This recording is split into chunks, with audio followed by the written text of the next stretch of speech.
అందరూ నమస్కారం. మరలా చెప్తున్నా, కేవలం పైపైన కనపడే హడావుడి చూసి లోపల మొత్తం అదే ఉందనుకొని ఏ మాత్రం గాన మనం దాని కనుక సపోర్ట్ ఇస్తే తూ అని వస్తారు జనాలు. లోపల ఏం జరుగుతుందో తెలిసిన తర్వాత అక్షరాల ఈ జంతర్ మంతర్ దగ్గర కాక్రోచ్ జనతా పార్టీకి సపోర్ట్ అంటూ ఎవరెవరైతే వచ్చి అక్కడ హడావుడి చేశారో ఏ మాత్రం ఆ వేదికల మీద ఎవరెవరు మాట్లాడారు ఏమని, ఈ రాముల వారి గురించి, సీతాదేవి గురించి, రామాయణం గురించి, ద్రౌపది గురించి, మహాభారతం గురించి, అసలు అక్కడ నీట్ ఎగ్జామ్ పేపర్ లీక్ అయిన దానికి సంబంధించి మాట్లాడు. ఇవన్నీ ఎందుకు వచ్చాయి? ఇంతలో ఆర్ఎస్ఎస్ వచ్చింది, బీజేపీ వచ్చింది, హిందుత్వం వచ్చింది. అసలు ఇవన్నీ అక్కడ ఎందుకు వచ్చి ఉన్నాయి?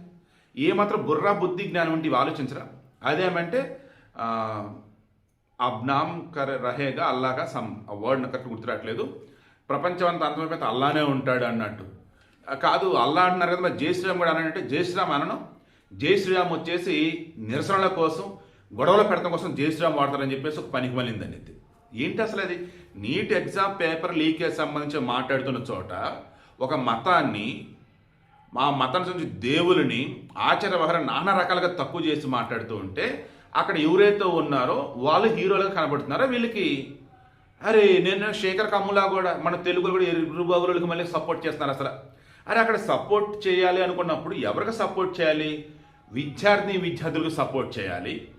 అండ్ ఆ విద్యార్థులకు న్యాయం చేయడం కోసం న్యాయపరమైన డిమాండ్లు వినిపించాలని సపోర్ట్ చేయాలి. అంతే తప్ప టోటల్ ఉద్యమం మొత్తం సపోర్ట్ చేస్తాం, సోనం వాంగ్చుక్ లాగా నా పిల్లలు పెరగాలి, సౌరవ్ దాస్ లాగా నా పిల్లలు పెరగాలి, అడిపోయినంటే అభిజిత్ దీప్కే నాడు కాక్రోచ్ జనతా పార్టీ పెద్ద కాక్రోచ్ వాళ్ళగా నా పిల్లలు ఉండాలని అనుకుంటూ ఉంటే దానికన్నా ఫులిష్నెస్ ఇంకోటి ఉండిద్దా? ఆ పిల్లలకి నిజాలు తెలిసినప్పుడు చిచ్చి ఏంటి అమ్మేంటి అంత దరిద్రమని పెరగమని చెప్పింది, వాళ్ళగానే ఎదగాలని చెప్పింది ఏంటని అనుకోరా?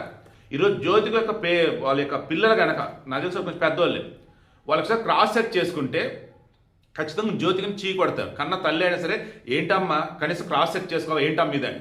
అక్షరాల మొన్న 20 నుంచి 24 తారీఖు వరకు జంతర్ మంతర్ దగ్గర ఏదైతే నిరసనలు చేశారో అందులో మొత్తం కూడా డ్రోన్లతో, మొత్తం సీసీటీవీలతో, పోలీసు దగ్గర కెమెరాలతో, మీడియా కెమెరాలతో మొత్తం ఇది చేస్తే అది మొత్తం ఆర్టిఫిషియల్ ఇంటెలిజెన్స్ టూల్స్కి ఇచ్చి డిజిటల్ డేటా మొత్తం చెక్ చేయడం అంటే అక్షరాల 400 మంది క్రిమినల్ రికార్డ్స్ ఉన్న వాళ్ళు ఉన్నారు.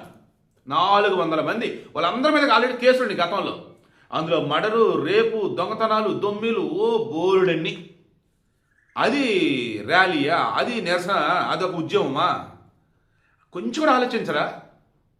ఎన్ని రాష్ట్రాలలో పేపర్ లీకేజ్ జరిగితే ఆయా రాష్ట్ర ప్రభుత్వాలలో ఉన్నటువంటి మంత్రులు రాజీనామాలు చేశారు, ముఖ్యమంత్రి మంత్రులు రాజీనామాలు చేశారు. పేపర్ లీకేజ్ తప్పే. నిన్న కూడా నా దగ్గర కామెంట్లు పెడతారు, పిచ్చి పిచ్చి కామెంట్లు పెడతారు వీళ్ళు కూడా చూడకుండా. నేను మొదటి రోజు చెప్తున్నా, అందరికన్నా ముందు ధర్మేంద్ర ప్రధాన్ రాజీనామా చేయాలని చెప్పిందే నేను. నా దానిలో ఉంటే మ్యాక్సిమం వెతికి స్క్రీన్ షాట్ పెడతాను చూడండి. వీడియో ఎప్పుడో ఇచ్చాను నేను. అసలు ధర్మేంద్ర ప్రధాన్ పనికిరాడు అని చెప్పేసి. ఈరోజు కాక్రోచ్ జనతా పార్టీ వాళ్ళది కూడా అదే నినాదం. నేను ఇప్పటికీ అదే అంటున్నాను. ఒకసారి అంటే అనుకోవచ్చు, 2-3 సార్లు ఫెయిల్ అయ్యాడు. అండ్ ఆ నేషనల్ టెస్టింగ్ వేసేది పనికిమాలిన ఏజెన్సీ. దాంతో ఈరోజు మొత్తం అందులో 47 మందిని కూడా మొత్తం తొలగించేశారు, ప్రక్షాళన మొదలెట్టారు. అదేమంటే మంత్రులు తొలగిస్తే అయ్యేది కాదు కదా అంటారు. రాష్ట్రాలకు సంబంధించి వేరు, దేశానికి సంబంధించి వేరు సార్. సో మీకు అర్థం అవ్వాలి, నేను ఫుల్ సపోర్టు. అంటే ఆత్మస్థైర్యాన్ని దెబ్బతీసిన వారిని పదవి నుంచి తొలగించాలనే దానికి సంబంధించిన సపోర్ట్, తొలగించిన వాళ్ళకి కాదు.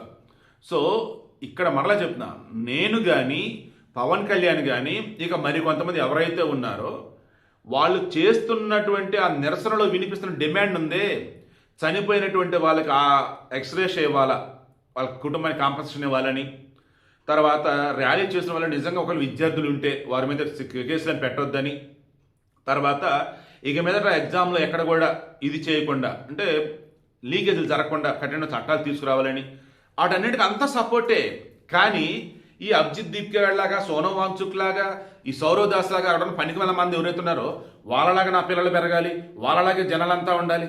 ఏంటి అసలు అది? మోడీ మీద కోపమా, హిందుత్వం మీద కోపమా, ఆర్ఎస్ఎస్ మీద కోపమా? నిజంగా బ్లైండ్గా వెళ్ళి పనికి మందికి సపోర్ట్ చేస్తున్నారు.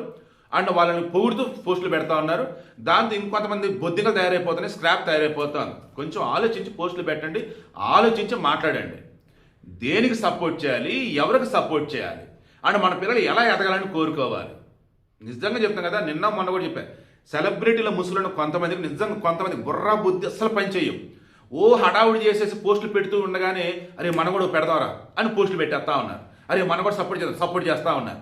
ఎవరికి సపోర్ట్ చేస్తున్నారు, ఏమని సపోర్ట్ చేస్తున్నారు? ఆ ధర్మేంద్ర ప్రధాన్ వచ్చేసి రాజీనామా చేయాలి. ఎస్, నేను ఒప్పుకుంటా. ఆయా రాష్ట్రాల మంత్రులు చేయకపోయినా ఇక్కడ ఆయన చెయ్యాలి.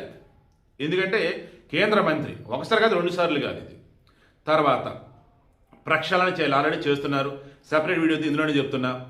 పేపర్ లీకేజ్ కనుక ఎవరైనా చేస్తే 10 సంవత్సరాల వరకు జైలు శిక్ష, 10 కోట్ల వరకు జరిమానా అండ్ 2-3 నెలల్లోనే ఫాస్ట్ ట్రాక్ కోర్టులో మొత్తం విచారించి తప్పు చేసిన వారికి శిక్షలు కూడా పడాలి. ఆ రకం కూడా ఆల్రెడీ బిల్లు తెచ్చేస్తున్నారు.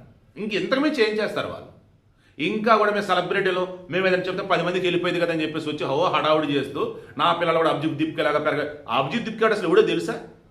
వాడు యూఎస్హెచ్ గెంటెత్తి అక్కడికి వచ్చాడు. ఆడు మోరవాడు అసలు ఎవడు ఏంటి క్రాస్ చెక్ చేసుకున్నారా? ఎందుకులేండి, తర్వాత మాట్లాడుతుంది రిమైనింగ్. అమ్మ జ్యోతిక తప్పమ్మ, మీ పిల్లలు పనికి మనలుగా ఎదగాలని కోరుకోకమ్మా.